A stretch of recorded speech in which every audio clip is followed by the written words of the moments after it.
Hey everyone, this is Dr. Schierle, Director of Aesthetic Surgery here at Northwestern Specialists in Plastic Surgery, here with a few tips that are all too relevant in this era of the COVID-19 pandemic.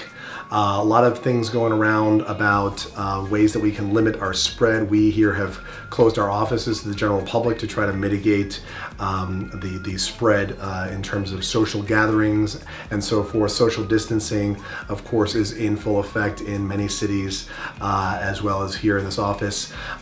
Hand washing, so washing your hands, not touching your face, probably the two most important things that you can do at this time or any time to prevent the cold or flu. People touch their faces 3 to 5 times a minute. Don't even realize that. That's several thousand times a day, if you can believe that. And right now, I can't tell you how itchy my nose is when you cannot touch your face. You're thinking about not touching your face. There's nothing that will make your face more itchy than thinking that you cannot touch your face. But it's something we all have to be aware of. We got to do it. Washing hands is just so important. We're going to do a quick little hand washing demonstration here.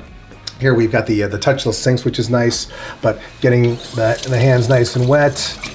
Little antimicrobial soap here, making sure that you get all the surfaces, really taking your time. Kind of rinsing. It's good to kind of let the water run down towards the tips off the ends so that you don't have dirty water kind of running back onto the clean surfaces. Then trying to avoid as much splashing as possible, getting your paper towel to dry off. And then if you are doing this in a washroom and so forth, where you're then faced with a door handle that millions of people have touched recently, using the towel to open that door is never a bad idea, and then disposing of that in a wastebasket nearby. Just some quick tips that hopefully help you with some hand hygiene to help prevent the spread of this terrible disease during this important time. Stay tuned for more tips like this from Northwestern Specialists in Plastic Surgery. And until then, take care.